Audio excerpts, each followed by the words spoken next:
जिसने पंजाब को दहलाया,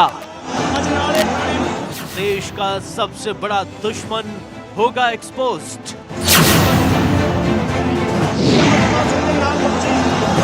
जिसने पंजाब सुलगाया, 2022 का भिंडरावाला अमृतपाल होगा आज एक्सपोज्ड। देश का सबसे बड़ा दुश्मन भिंडरावाला 2.0 एक्सपोज्ड। दिल्ली की सड़कों पे जो कुछ हुआ वो क्या था? सिखों के खिलाफ जो जेनोसाइड हुआ वो क्या था? वो किसने किया था? उसमें कौन सा मुल्क शामिल था? तो सब मतलब आपको लगता है कि ये इंडियन गवर्नमेंट ही कराती है?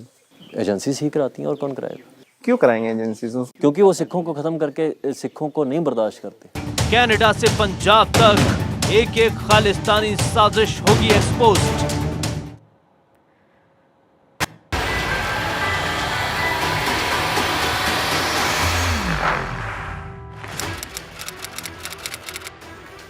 पंजाब के अजनाला में संविधान को तार तार कर दिया गया।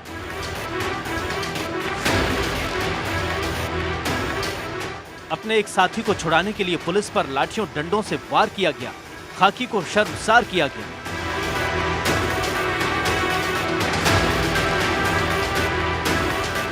पुलिस कुछ कर नहीं सकी क्योंकि खालिस्तानी धार्मिक ग्रंथ को ढाल बनाकर अपने साथी को छुड़ाने आए थे। लेकिन जिसने ये सब किया वो कह रहा है कि ये तो नॉर्मल प्रोटेस्ट है। उसके लिए हिंसा करके पुलिस वालों को घायल करना भी एक प्रोटेस्ट है। उसके लिए लाल किला हिंसा में कुछ गलत नहीं था। जिस जगह भारत के तिरंगे को शर्मसार किया गया उसमें उसे कुछ गलत नहीं लगता। कैसे लग सकता है? क्योंकि यह उसी गलत करने वाले संगठन का मुखिया जो है। आप ये सोच रहे होंगे कि आखिर यह शख्स आया कहां से, कैसे इतना ताकतवर हो गया। इसके लिए हमें 2 साल पीछे जाना होगा।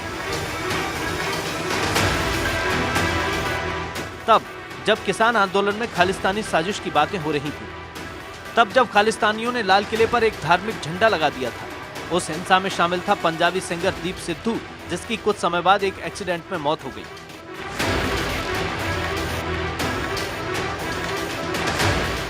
दीप सिद्धू की मौत के बाद उसके अलगाववादी संगठन का लगभग पैकअप हो गया था, लेकिन फिर अचानक उस संगठन को जिंदा किया गया। दीप सिद्धू के संगठन वारिस पंजाब दे का एक नया प्रमुख बनाया गया। नाम था अमृतपाल सिंह। भारत में आने से पहले अमृतपाल कहां गया था और किस किस से मिला था, इसके कुछ पुख्ता सबूत खुफिया जांच एजेंसियों के हाथ लगे हैं, जिसमें यह स्पष्ट हो गया कि वो यूएई से आने से पहले जॉर्जिया और जर्मनी गया था। उसके बाद वो इटली में एक बैठक में शामिल हुआ। इसकी डिटेल भी एजेंसीज के पास है। सूत्रों के मुताबिक उसने भारत में आने से पहले और अपनी संस्था की कमान संभालने से पहले कई लोगों से अलग अलग देशों में बैठकें की, जिसमें कुछ वांटेड लोग भी शामिल थे। इसीलिए तो इंडिया आने के बाद अमृतपाल के हौसले इतने मजबूत हो गए कि वो पुलिस वालों को डरा धमका रहा है। जब हमने पूछा कि हिंसावादी प्रोटेस्ट क्यों, तो क्या कहा उसने, उसका जवाब सुनिए।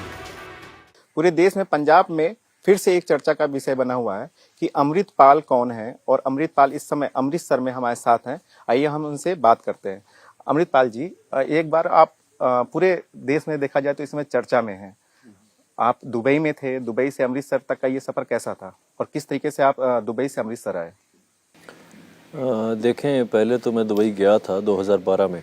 हमारा फैमिली का वहाँ पे ट्रांसपोर्टेशन का बिजनेस है, तो वो मैनेज करने के लिए मैं 2012 में गया था और 10 साल वहाँ पे मैं रहा। और 10 साल के बाद मैं 2000 फिर जब किसान मोर्चा प्रोटेस्ट हुआ तो हम वहाँ से एक्टिव थे। दीप सिद्धू के साथ हमारी जो दोस्ती हुई, उसके बाद ऑर्गेनाइजेशन जो थी हमारी वारिस पंजाब दे।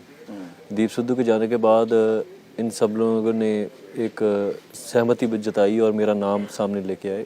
उसके बाद मेरा नाम आया और मैं मार्च में मेरा नाम इंट्रोड्यूस हुआ और अगस्त में मैं फिर वहाँ से जो अपना पंजाब आया। देखा जाए एक बात, जो ये वारिस पंजाब है, अगर हम वारिस पंजाब की बात करें तो इसमें जो दीप सिद्धू थे, जिस तरीके की उनकी बातें सामने आई थी, चाहे हम दिल्ली में जो घटना घटित हुई थी, उसके बाद बहुत से विवाद में भी इन सब चीज़ों को लेकर के सामने आया। तो क्या ऐसा लगता है कि जो माहौल क्रिएट किया जा रहा है, जिस तरीके की चीज़ें क्रिएट हो रही हैं, जिस तरीके के लोग बातचीत कर रहे हैं, तो आने वाले दिनों में ये पंजाब के लिए या देश के लिए बहुत खतरनाक साबित हो सकता है?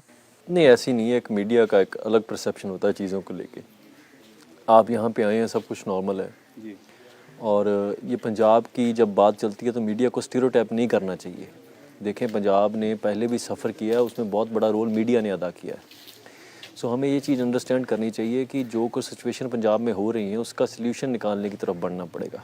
नेगोशिएशंस होनी चाहिए, टेबल टॉक्स होनी चाहिए, बशर्ते कि मीडिया पे ये डिबेट चले, प्रोपोगंडा चले, कोई मुझे टेररिस्ट बुलाए, कोई कुछ बुलाए, उससे मुझे फ़र्क नहीं पड़ता। लेकिन फिर भी अगर ऐसा कुछ है पंजाब में तो उसको एड्रेस करना पड़ेगा ना, उससे बातचीत से मसले हल होंगे।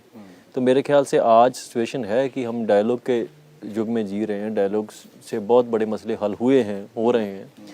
तो हमें डायलॉग की तरफ बढ़ना चाहिए और ऐसी कोई चिंता वाली बात नहीं है पंजाब में। ऐसा कुछ भी माहौल नहीं है जो लगे कि ये डेंजरस माहौल की तरफ जाएगा। लेकिन अगर हम पिछली घटनाओं की बात करें, अगर हम जिस तरीके से जो पुलिस थाने की बात करें, तो पुलिस थाने के बाद एक पूरे देश में इस तरीके का माहौल क्रिएट हुआ या इस तरीके से मैसेज गए, लोगों को ये डर है कि कहीं ऐसा ना हो कि पंजाब फिर से एक जो 1980 के दशक का पंजाब था उस तरीके से बनने की राह में है। इस तरीके की बातें भी आने लगी हैं सामने। नहीं, वो लोग जो देखें प्रोपोगंडा करने वाले वो करेंगे। वो तो छोटी सी बात होती है, तब भी बोले थे लाल किले पे निशान साहब चला तो तब इन्होंने बोला देश खतरे में आ गया ये वो। तो मेरे ख्याल से उनको छोड़कर अगर कोई इंटेलेक्चुअल बंदे इस बात पे डिस्कशन करना चाहते हैं कि ऐसा क्यों हुआ, पुलिस स्टेशन का मसला तो टोटली डिफरेंट मसला है। उसका खालिस्तान से या किसी और चीज़ से कोई वाबस्ता नहीं है। वो तो एक हमारे बंदे को फाल्सली इम्प्रिजन करने की बात है, उस पर हम लोगों ने प्रोटेस्ट किया है। उसका तो एक टोटली डिफरेंट मसले के साथ इसको रिलेट करना अच्छी बात नहीं है। तो उसमें जो पुलिस ने ये एडमिट किया कि वो फॉल्स चार्जेस थे, बंदे को कोर्ट के ऑर्डर्स पे रिलीज़ किया गया, उस पर बात होनी चाहिए। वो 8 सेकंड का लूप में चला के वायलेंस का वीडियो ये प्रेजेंट नहीं करना चाहिए कि यहाँ पे। ये तरीका सही था क्या? देखें, तरीका तो प्रोटेस्ट जो होता है, प्रोटेस्ट होता है। पुलिस वाले बोले कि कैप्चर हो गया तो सुनने में बात आती है। हमारी वहाँ पे नेगोशिएशन जो थाने में संगत बैठी हुई है, महाराज का स्वरूप वहाँ पे है, पालकी साहब वहाँ पे विराजमान है, तो कैप्चर करने वाली कौन सी बात है? तो पुलिस के अधिकारियों ने तो ये बात बोली है, ये बात तो कही है कि जो पवित्र गुरु ग्रंथ साहब हैं उनकी आड़ में जो है नहीं, ये आड़ लेने वाली बात भी झूठी है। जब बैरिकेड्स उठाए गए तब गुरु ग्रंथ साहब की पालकी बहुत पीछे थी, तो ये बोलना कि पवित्र गुरु ग्रंथ साहब की आड़ ली गई, ये झूठी बात है। तो पुलिस थाने से जो अधिकारी हैं उन्होंने ये बात बोली है कि वो कुछ भी बोलते रहे, पुलिस अधिकारी जो हैं वो तो कुछ बोलेंगे ही। उन्होंने ये आपको क्यों बताया कि एक बंदे को जिन्होंने इम्प्रिजन किया था वो फाल्सली इम्प्रिजन था और उसको छोड़ना पड़ा, पुलिस ने एडमिट किया कि वो इनोसेंट है। तो ये बात तो छुपाने के लिए कुछ ना कुछ तो बोलना। मैं तो बोल रहा हूँ कि पुलिस की प्रैक्टिस जो है वो पॉलिटिकल इन्फ्लुएंस में नहीं होनी चाहिए। पुलिस को लॉज जो हैं उसको, उसकी जो मिसयूज़ है, पावर का मिसयूज़ है, वो पॉलिटिकल इन्फ्लुएंस में आगे नहीं करना चाहिए। उसके डेंजरस प्रमाण निकलते रहे हैं हमेशा। तो आपको क्या लगता है इसमें पॉलिटिकल साजिश किसने की? या इस तरीके की पॉलिटिकल साजिश जो है अपने, अगर हम पंजाब की बात करें तो कौन कर रहे हैं? देखें, पंजाब की जो करंट गवर्नमेंट है, ड्रग के खिलाफ हमारा एक संघर्ष चल रहा है। उसके खिलाफ हमें रोज़ धमकियाँ मिलती हैं क्योंकि ड्रग $1 बिलियन इंडस्ट्री है। लोगों का रोज़गार क्या, लोगों के बड़े बड़े एम्पायर खड़े हैं इस ड्रग इंडस्ट्री पे। तो उसके खिलाफ जब हमने जंग छेड़ी है तो बहुत से लोग हमारे दुश्मन, बहुत से लोग पॉलिटिकल बंदे भी हैं जो ड्रग में जिन पे केस चल रहे हैं, तो उनको अपनी पॉलिटिकल ग्राउंड शिफ्ट होती नज़र आती है। पैसे का तो लॉस है ही, उनकी बदनामी भी है इस बात में। तो वो बंदे हमारे खिलाफ कुछ भी करने के लिए तैयार हैं। उसमें पॉलिटिकल इन्फ्लुएंस डालना कितनी की बड़ी बात है। गवर्नमेंट का फेलियर है ड्रग को कंट्रोल ना कर पाना, और वो अपने फेलियर को छुपाने के लिए जब हम कुछ कर रहे हैं, हमें रोकने के लिए ऐसी साजिशें कर रही हैं। इसको कंट्रोल करने का तो तरीका और भी है ना। सरकार से आप बैठ करके बातचीत कर सकते हैं, आप जागरूकता का अभियान चला सकते हैं, लोगों को। नहीं, वो हम वही कर रहे हैं। हम देखें पुलिस स्टेशन में क्यों जाना पड़ा। मैं बोलता हूँ स्टेट स्पॉन्सर्ड टेररिज्म से स्टेट को बहुत, हमारा 1.5-2 लाख लड़के जो थे फेक एनकाउंटर्स में मारे गए। वो क्या था? दिल्ली की सड़कों पे जो कुछ हुआ वो क्या था? सिखों के खिलाफ जो जेनोसाइड हुआ वो क्या था? वो किसने किया था? उसमें खालिस्तान की मांग नहीं, खालिस्तान की मांग देखे, सिखों की एस्पिरेशन है राज करेगा खालसा। गुरु गोबिंद सिंह जी ने राज का संकल्प सिखों को दिया हुआ है। बाबा बंदा सिंह बहादुर को उन्होंने भेजा राज करने के लिए नंदेड़ से। उन्होंने राज को स्थापित किया। उनकी शहीदी के बाद सिख मिसलों ने राज किया। उसके बाद महाराजा रणजीत सिंह का राज आता है। उसके बाद ब्रिटिशर्स आते हैं, वो जो धोखे से राज को ख़त्म करते हैं सिखों के, वो प्रॉमिस करते हैं कि वो सिखों का राज वापस देंगे। सिख राज की बात जो है, सिखों का जो धर्म है, मज़हब है सिखी, उसमें राज का जो संकल्प है बहुत हाईली मतलब अप्रिशिएटेड है। तो वो बात अगर बोलेंगे, देखें हमें सोल्यूशन वो नज़र आता है। अब प्रॉब्लम होती है तो उसका एक सोल्यूशन नज़र आता होता है ना। तो कौम, कोई भी कम्युनिटी हो, कोई पंजाब के लोग हों, एक अल्टीमेट सोल्यूशन पे पहुंचते हैं कि इसका ये सोल्यूशन होना चाहिए। जब अंग्रेज़ों के खिलाफ गुलामी थी, सर्वाइवल तो तब भी था लोग पॉलिटिशियन भी बनते थे, पुलिस में भी जाते थे, सब नौकरियां थी, तब था सारा कुछ, लेकिन लोग एक अल्टीमेट सोल्यूशन पे पहुंचे भी, अंग्रेजों को बाहर निकालने के बिना यहाँ पे कोई हल नहीं हो सकता। तो ऐसे ही आज का अल्टीमेट सोल्यूशन ये होता है कि हमें पूर्ण आज़ादी चाहिए, अदरवाइज हम लोग सर्वाइव नहीं कर पाएंगे। राज का आइडिया ही क्रिमिनलाइज कर देना डेमोक्रेसी में। अमृतपाल जी, आप बात करते हैं ना कि पूर्ण आजादी की बात, इस तरीके के नारे जो हैं कुछ दिनों पहले जो है दिल्ली के एक यूनिवर्सिटी में भी लगे थे, जेएनयू की बात कर रहे हैं हम। इस तरीके की कई जगहों पे और जगह इस तरीके की चीजें सामने आती हैं, चर्चा होती है कि हमें आजादी चाहिए, हमें आजादी चाहिए। किस आजादी की बात कर रहे हैं? नहीं देखें, वो अलग बात है, वो क्यों लगा रहे हैं उनसे पूछा जा सकता है। पंजाब में आपकी पंजाब में हम दिल्ली से आजादी चाहते हैं, दिल्ली के इन्फ्लुएंस से आजादी चाहते हैं। पंजाब नहीं, देखें पंजाब में 1947 के बाद जो कुछ हुआ है, लिंग्विस्टिक बेसिस पे बाकी स्टेट बनी, Punjab was denied to have linguistic rights. हमें सूबे की लड़ाई लड़नी पड़ी, फिर चंडीगढ़ पे डिस्प्यूट कर दिया। पंजाब तो पहले पार्टीशन में डिवाइड किया था, वहां से उजड़ के लोग आए, यहाँ पे चंडीगढ़ डिस्प्यूट में डाल दिया। पंजाबी बोल के इलाके बाहर हरियाणा और हिमाचल को भी दे दिए गए हैं। उसके बाद जो पंजाब का रिपेरियन वाटर लॉज होते हैं, उनको सब इधर करके साइड पे करके पंजाब का पानी डिस्ट्रीब्यूट किया गया। पंजाब में ग्रीन रेवोल्यूशन का भी प्रोजेक्ट लेके आए ये लोग, और जो ग्राउंड वाटर था वो इतना निकाल चुके हैं भी अभी जो नीचे जमीन है इट्स अनस्टेबल, वो कभी भी शहरों के शहर जो है नीचे धंस सकते हैं। आप कह रहे हैं दिल्ली सरकार से मुक्ति चाहिए, दिल्ली से हमें मुक्ति चाहिए। दिल्ली देखें, दिल्ली एक फिनोमेना होता है। जैसे मुगलों के टाइम पे भी दिल्ली के खिलाफ युद्ध था, आज भी दिल्ली के खिलाफ युद्ध है। वो क्यों होता है? क्योंकि दिल्ली की जो पॉलिसीज है हम पे इम्पोज की जाती है, और बहुत सी स्टेट दिल्ली के खिलाफ लड़ रही है। हम लोग अकेले तो नहीं लड़ रहे, कश्मीर के लोग भी लड़ रहे हैं, तमिल भी लड़ रहे हैं, मराठे भी कह रहे हैं अभी हमें दिल्ली से आजादी चाहिए। दिल्ली कश्मीर का जो एटमॉस्फियर है, अगर कश्मीर का जिस तरीके से देखा जा रहा है, आज नहीं सालों साल से देखा जा, कई दशकों से जो चीज देखी जा रही है, 370 वहां पे खत्म हुई, तो अब जाकर के कुछ मामला शांत देखने को मिल रहा है। आपको क्या लग रहा है कि वहां की स्थिति और यहाँ की स्थिति मैं आपको दोनों अलग नहीं है? नहीं, थोड़ी अलग है, लेकिन सिचुएशन में सिमिलरिटीज भी होती हैं। जहां पे भी कोई ऐसी स्ट्रगल चलती है वहां सिमिलरिटीज तो होती हैं। और कश्मीर में 370 जो है, कश्मीरी लोग तो नहीं चाहते ना उसको खत्म करना, वो तो इम्पोज की गई है, और आज भी मिलिट्री वहां पे लगी हुई तो है। कश्मीरी पंडित भी तो कश्मीर के ही है ना? नहीं तो वो तो देखिए, हम तो राइट्स की बात करते हैं, जिनको भी राइट्स जिनके छीने गए हैं तो वो मिलने चाहिए उनको। लेकिन उसका तरीका ये थोड़ी कि कश्मीरी जो लोग हैं उनको टोटली दबा दिया जाए। अगर 84 से पहले ये चीजें नाइसली सॉल्व की होती और सिखों पे जुल्म ना किया जाता, यहाँ पे जो अनंतपुर का रेजोल्यूशन था फेडरल सिस्टम की बात ही करता था ना। तो देखा आपने, भारत में रहकर भारत को तोड़ने की बात करने वाला इंडियन आइडेंटिटी की बातें करता है। भारत में आखिर उसकी सपोर्ट करने वाले वो कौन से लोग हैं? अमृतपाल के पास फंड आखिर कहां से आ रहा है जिसके दम पर वो देश को तोड़ने की बातें कर रहा है? देखिए।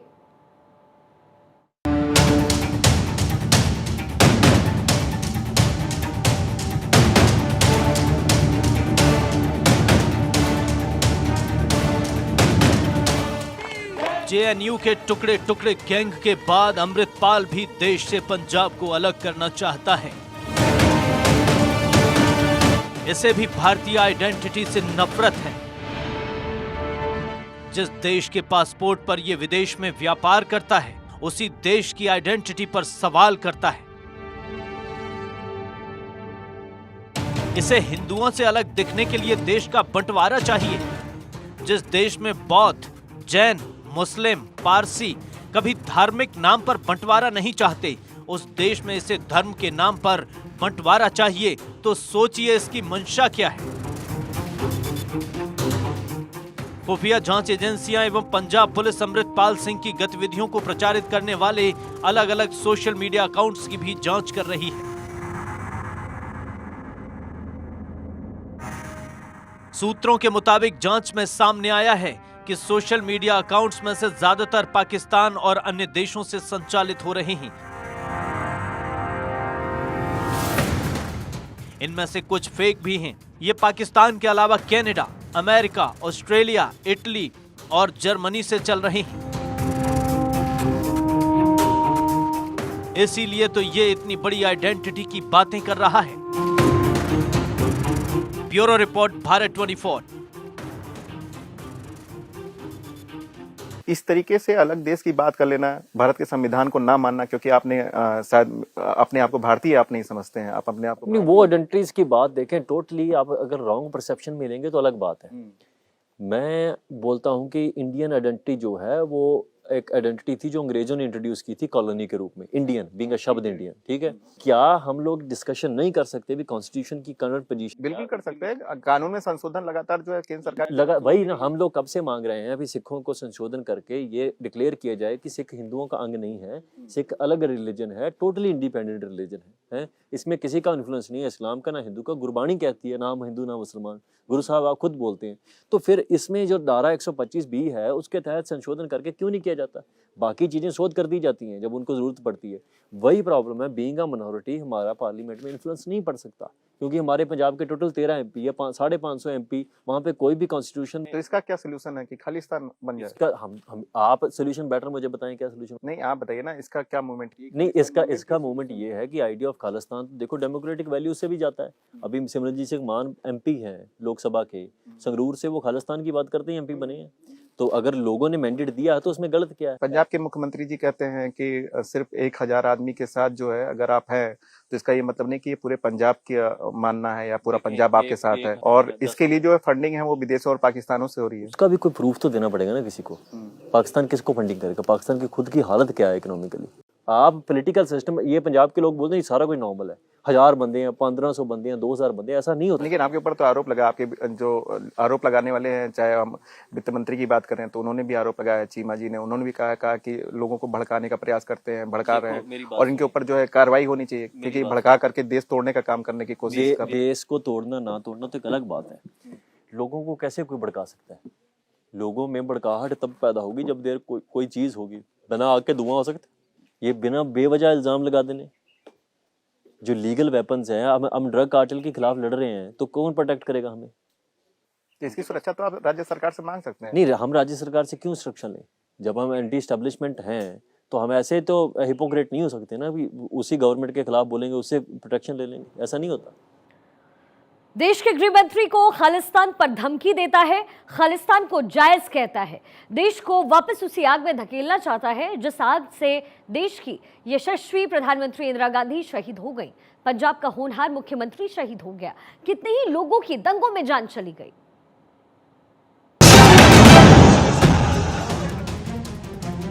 खालिस्तानी अमृतपाल देश को फिर से उसी दौर में ले जाना चाहता है जहां भिंडरावाले ले गया था। अमृतपाल पंजाब को फिर से लहूलुहान करना चाहता है। फिरोजपुर सेंट्रल जेल से रिहा होने के बाद भिंडरावाले ने इंदिरा गांधी सरकार को गंभीर परिणाम भुगतने की चेतावनी दी थी। भिंडरावाले ने धमकी दी थी कि अगर चरमपंथी गतिविधियों के आरोप में सरकार द्वारा गिरफ्तार किए गए दल खालसा के सभी सदस्यों को एक पखवाड़े में रिहा नहीं किया गया तो केंद्र को सबक सिखाएगा। वही काम आज अमृतपाल भी कर रहा है। ये देश के गृह मंत्री को खालिस्तान पर ना बोलने की बातें करता है। जिस देश में वो खुलेआम संविधान का अपमान करता है, जिस देश में वो पुलिस वालों पर हमला करने के बाद भी आजादी से घूम रहा है, उसी देश को लेकर कहता है कि हम गुलाम हैं। बड़ी बड़ी बातें करने वाला अमृतपाल लोगों को भड़काने के लिए ऐसे जुमलों का प्रयोग करता है कि हम स्लेव हैं। जिस देश के लगभग हर बड़े पद पर कोई सिख रहा हो, उस देश में स्लेव की बातें करना इसकी मानसिकता को दर्शाता है।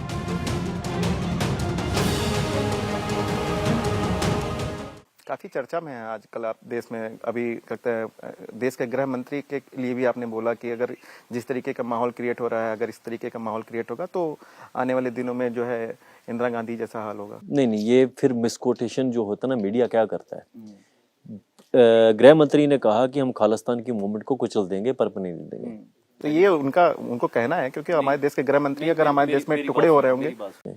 सुप्रीम कोर्ट कहता है कि आप पीसफुली खालिस्तान को एडवोकेट कर सकते हैं। एक पार्टी इलेक्शन लड़ती है खालिस्तान पे, देयर आर डिफरेंट ऑर्गेनाइजेशन वो खालिस्तान के लिए बात करते हैं पीसफुल तरीके से, लंबे समय से करते आ रहे हैं। गृह मंत्री को ये नहीं कहना चाहिए। गृह मंत्री या तो स्पेसिफिकली करें हम वायलेंट मूवमेंट कभी भी नहीं होने देंगे खालिस्तान के लिए, वो तो अंडरस्टैंड होता है। लेकिन वैसे खालिस्तान के आइडिया को, इंस्पिरेशन को कुचलने की बात करनी गृह मंत्री के लिए अच्छी बात नहीं है। और मैंने ये बात कही थी कि अगर कुचलने की बात है तो इंदिरा गांधी डिड दैट, उसके कॉन्सिक्वेंसेस क्या हुए? जस्ट इंदिरा गांधी का मर्डर तो नहीं था उसमें कॉन्सिक्वेंसेस, उसमें और भी कॉन्सिक्वेंसेस थे बहुत। 10 साल की लॉन्ग पीरियड की मिलिटेंसी थी, सिख जेनोसाइड था दिल्ली का, उसके बाद बहुत कुछ हुआ, पहले बहुत कुछ हुआ उससे। सो अगर गृह मंत्री है तो गृह मंत्री जस्ट किसी एक कम्युनिटी का गृह मंत्री नहीं होता, वो देश का गृह मंत्री है। उन्होंने कभी ये कहा कि हम हिंदू राष्ट्र की मूवमेंट को कुचल देंगे, बरपने नहीं देंगे? कभी ऐसी बात सुनी आपने उनके मुंह से? मैं वही बोल रहा हूँ कि जो इम्बैलेंस है पावर का, जो हमें गुलामी का एहसास होता है कि हम जो बात करते हैं वो अलाउड नहीं है, दूसरों की अलाउड है, तो ये मैं बात करता हूँ। मैंने तो ये बात कही नहीं कि उसका हशर ये हो जाएगा, किसी का असर ऐसा हो जाएगा।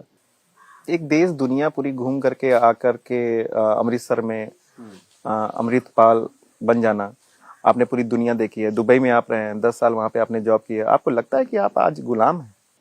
देखें, गुलामी ऐसी तो नहीं है। मॉडर्न इराक में स्लेवरी जो है उसकी डेफिनेशन क्या है कि आपको चेन करेगा कोई पैर से? ऐसा नहीं है। आपका अगर आइडेंटिटी का क्राइसिस है तो आप गुलाम ही है ना। अभी ब्लैक्स जो है अमेरिका में गुलाम है नहीं है ना अभी मौजूदा रूप में, तो उनको वो तो BLM चला रहे हैं, तो आप कहेंगे BLM की मूवमेंट अननेसेसरी है?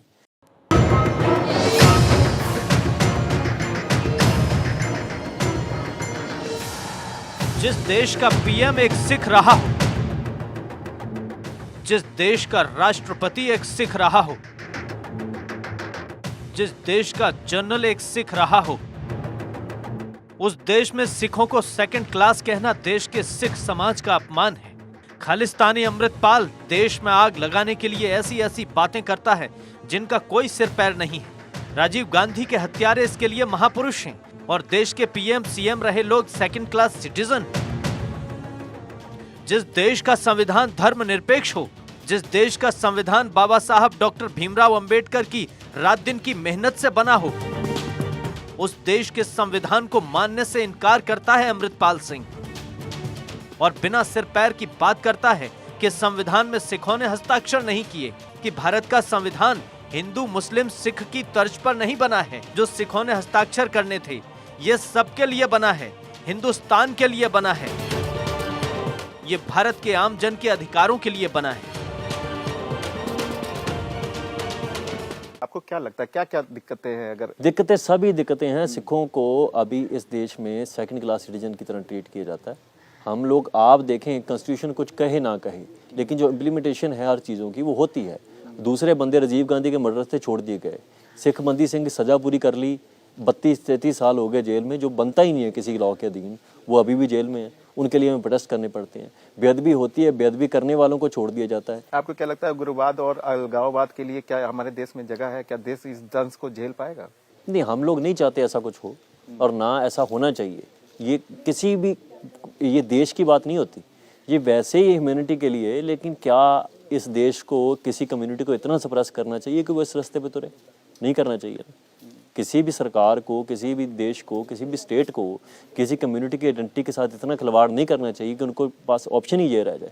तो सवाल तो ये होना चाहिए, क्या ऑप्शन रह गया आप लोगों के पास? आपको क्या क्यों लगता है कि आपको जो है पंजाबियों को बहुत जो है पीड़ित किया गया है या पंजाबियों को? नहीं, ये फिर अगर आप बार बार यही सवाल करेंगे तो मैंने तो बहुत इशू गिना दिया आपको। अब रिपेरियन लॉ पूरे हिंदुस्तान में फॉलो होता है।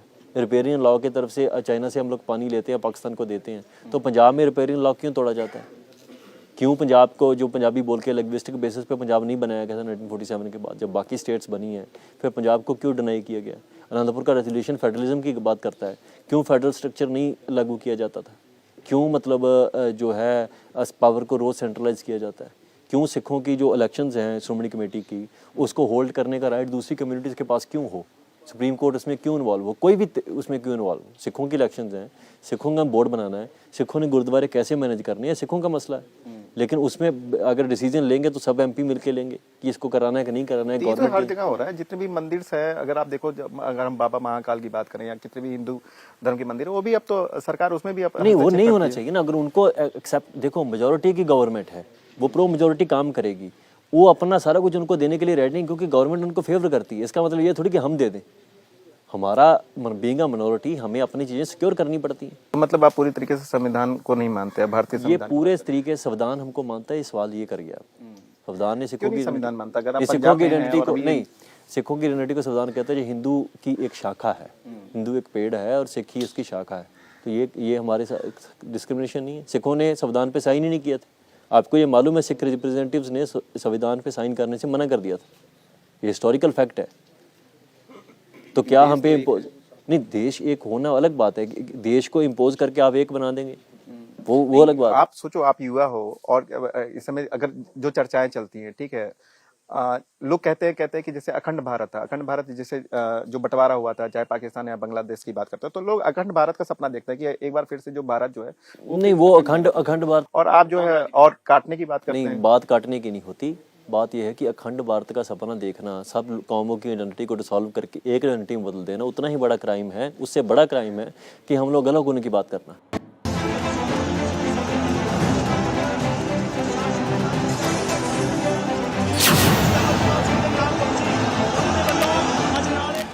तेईस फरवरी को अमृतपाल सिंह ने पंजाब सुलगाया था। कुछ इसी तरह आज से 39 साल पहले भी सुलगा था पंजाब। 39 साल पहले सुलगाने वाले से हूबहू मेल खाता शख्स है अमृतपाल। वैसा ही चेहरा, वैसी ही पगड़ी, वैसी ही बातें, वैसा ही धार्मिक उन्माद, लेकिन इस बार सब कुछ प्लांटेड है। ना वो शुरू से धार्मिक रहा, ना उसने कभी सिक्खी का पालन किया। सिख धर्म में 5 ककार के पालन करने वाले को ही सच्चा सिख कहा जाता है, जिसमें केश, कंघी, कड़ा, कृपाण और कच्छा आते हैं। जहां सिख धर्म में कभी बाल नहीं काट सकते, अमृतपाल ने बाल कटवाए थे। जो सच्चा सिख तक नहीं बन सका, वो अचानक धर्मगुरु बन गया या बनाया गया। वो अचानक इतनी भीड़ कहां से जुटाने लगा या जुटाई गई।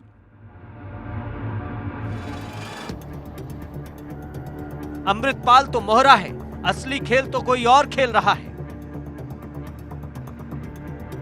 भारत को बदनाम करने की आईएसआई की साजिश का मोहरा है अमृतपाल सिंह। सुरक्षा एजेंसियों के आधिकारिक सूत्रों का कहना है कि अमृतपाल की गतिविधियों की फोटो और वीडियो आदि सामग्री प्रचारित करने वाले ज्यादातर सोशल मीडिया अकाउंट पंजाबी नाम से बने हैं। इस सामग्री को पंजाब के अलग अलग क्षेत्रों में प्रसारित किया जा रहा है। ऐसा कंटेंट विशेष रूप से युवाओं को भेजा जा रहा है। इनमें 15 से 35 साल तक के आयु वर्ग वाले युवा ज्यादा हैं।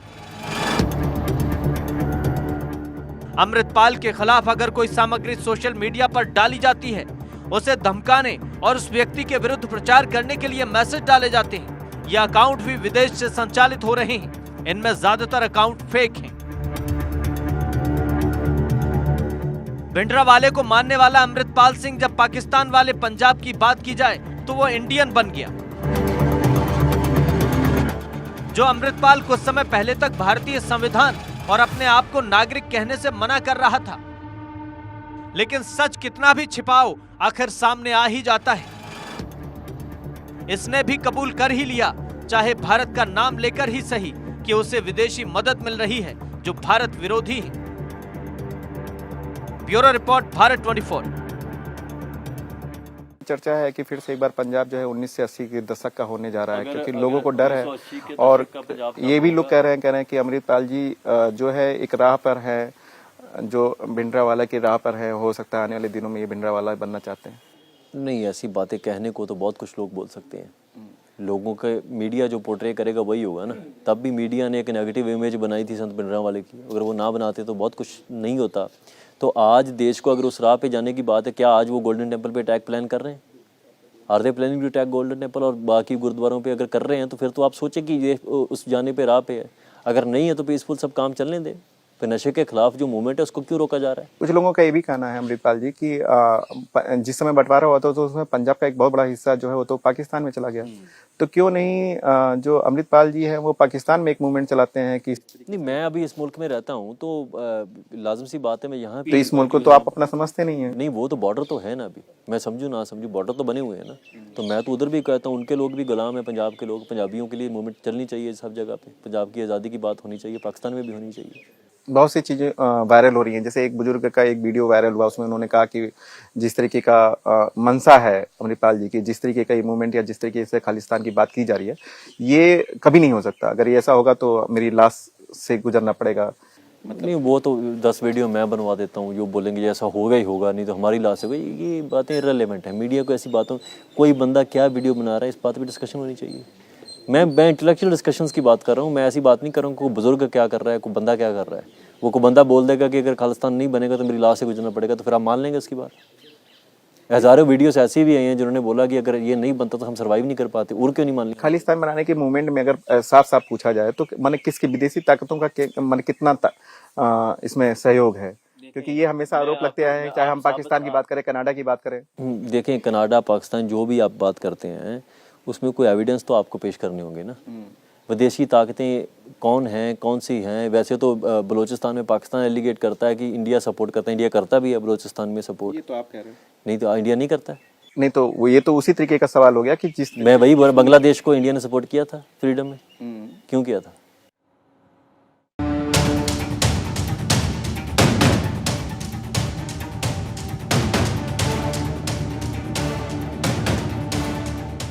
वाह अमृतपाल वाह, तुझे झूठ बोलते शर्म नहीं आती। जिस देश के रक्षक सिख समाज के वीर हों, जिस देश की एयरफोर्स में अकेले फील्ड मार्शल अर्जन सिंह रहे हों, जिन्हें सारा देश दिलो जान से प्यार करता था, जिस देश में मेजर कुलदीप सिंह चंदपुरिया जैसे वीर योद्धा पैदा हुए, जिस देश की सेना में बीएस धनोआ और केजेएस ढिल्लों जैसे योद्धा हों, उस देश में तुम्हारे देश की सेना और सुरक्षा एजेंसियों पर सवाल उठाएं तो शक नहीं यकीन होता है कि तुम भाड़े के आईएसआई के प्यादे हो। जिस देश में हर महीने पंजाब की धरती से वीर सपूत देश के लिए प्राण न्योछावर करने निकलते हों, उस देश में आग लगाने वाली तुम्हारी ये हरकतें नहीं चलेंगी। ये देश हिंदुस्तानियों का है, जहां हर एक को बराबर सम्मान मिलता है। इस देश में जितने अधिकार हिंदुओं के पास हैं, उतने ही सिखों के पास हैं। और तुम जैसे बेशर्म लोग आईएसआई से पैसे लेकर आरोप लगाते हैं कि सिखों के साथ भेदभाव होता है। देश जानता है कि सिख इस देश की आन बान शान हैं, और तुम्हारे जैसे आईएसआई के पैसों पर पलने वाले भाड़े के लोग उन्हें बदनाम कर रहे हैं। ये देश एक बार दंश झेल चुका है और अब नहीं झेलेगा। तुम्हारी एक एक साजिश का पर्दाफाश होगा। अमृतपाल सिंह, तुम्हें बढ़ावा देकर आईएसआई एक कट्टर सांप्रदायिक नेता खड़ा करना चाहती है। अचानक पंजाब में सक्रिय होने के पीछे आईएसआई की अहम भूमिका है। एक अखबार की रिपोर्ट में दावा किया गया है कि अमृतपाल को खालिस्तानी टीवी से जुड़े ब्रिटेन के कट्टरपंथी नेता अवतार सिंह खांडा का समर्थन है और वो आईएसआई के संपर्क में है। आईएसआई सोशल मीडिया के माध्यम से 18 से 25 साल के युवा सिखों को फेसबुक और इंस्टाग्राम पर भारत में सिखों पर कथित अत्याचार और दमन की झूठी तस्वीरें दिखाकर टारगेट कर रही है। ऐसी पोस्ट पर कमेंट्स भारत के पंजाब से नहीं बल्कि पाकिस्तान के पंजाब से होते हैं। इस रिपोर्ट के मुताबिक भारतीय गृह मंत्रालय पंजाब की स्थिति पर कड़ी नजर रख रहा है। पता लगाया जा रहा है कि आखिर अमृतपाल सिंह को कहां से फंडिंग आ रही है। अमृतपाल के पास इतना पैसा कहां से आया कि वो पंजाब की सरकार को हिलाने लगा है। वो रातों रात चर्चा में आकर बुद्धिजीवी बन गया है, सिखों के लिए अलग देश की लड़ाई लड़ने लगा है। ध्यान से सुनो अमृतपाल सिंह, सिख हमेशा से भारतीय थे, हैं और रहेंगे।